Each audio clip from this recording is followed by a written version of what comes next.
To bring an empowering experience to young people everywhere, Roadtrip Nation has created an innovative curriculum that helps students define their own roads in life by creating their own road trip projects. Here's a quick snapshot of Roadtrip Nation students building their road trip projects at Education Nation.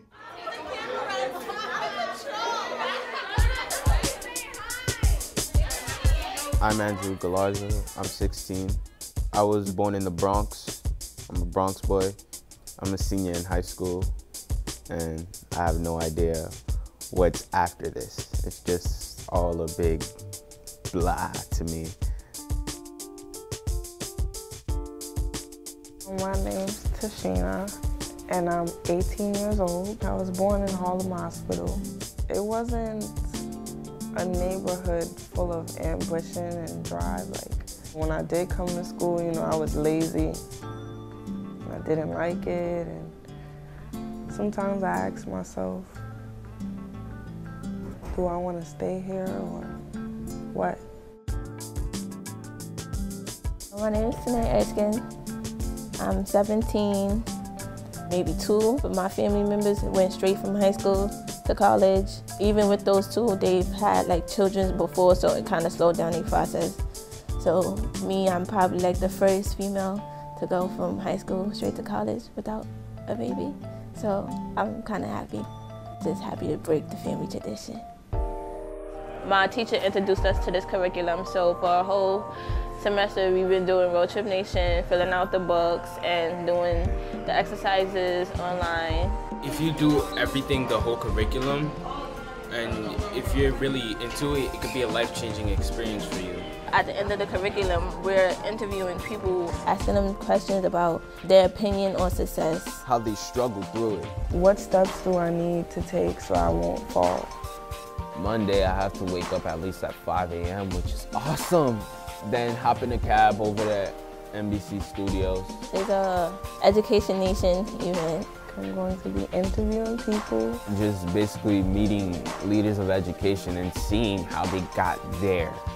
Like us, we don't know what exactly is success yet because we haven't experienced life. We're gonna go in there, we're gonna ask questions and find those answers. Hi, I'm Andrew. Hi, I'm Tenai. Hello, I'm Thashina, and we're Roadtrip Nation students from the Bronx. We're here at Education Nation to ask leaders how they build their own road to life. If you want to interview with us, come see us at the Green RV in the Sponsor Pavilion.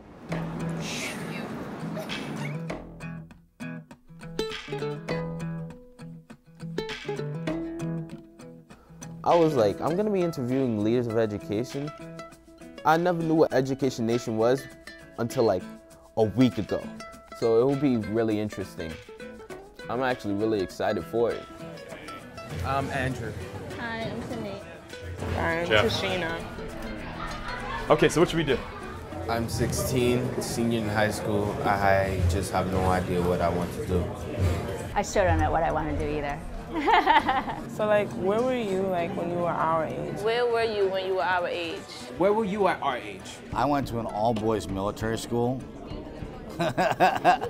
What, you're like, no, man, I can't do that? What, are you kidding me? So there were plenty of obstacles. I didn't know what I wanted to be. And I felt like everybody expected me to know exactly what I wanted to do and be when I grew up. I may not know what to be, but they were in that same position. They had that same difficulty. That makes me feel kind of relieved. The person I think I had the most in common with was Mr. Anthony because he was also raised in the Bronx. He could understand the poverty and the drugs and the violence, the things that we usually see every day. I was a kid looking to have a better life for myself, and I had a choice. I could, try to fit in some cases by doing the wrong thing, or I could focus on ways out. Finding out their lifestyle and the things they've been through as teenagers, it allows me to know that you could start in the worst place ever, but finish in the best place. The biggest challenge I had was I hadn't received a great high school education. So I felt really intimidated about going to college and didn't know whether or not I was going to be able to measure up with the other kids. the thing that's good is, you know, just hearing them themselves tell me about their story. There's a lot of stuff in the media, but then, you know, getting it front row seat is what's cool. When I was a young man, it was back in the Stone Age, by the way, a long time ago. I lived way out in remote South Dakota, a really tiny town. But when we had television, I could see what was going on around the world. So I wanted to be a part of that, to travel the world and be able to tell people what was important for them to know to make decisions about their lives. So what is success? Success is being able to wake up every day knowing that I'm making a difference for other people.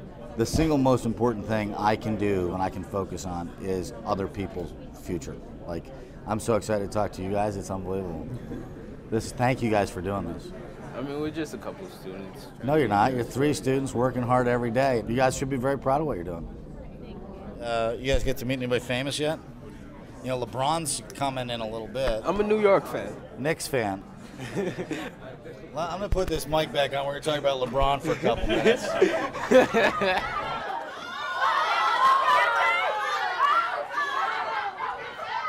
I went up to him just to do it. I figured there might be a very small chance he might say yes. How did you get to the point where you are now? I mean, what's your story? I mean, how did I get to the point where I am to now? I had a great support system around me. You know, I had my mother that was very strong.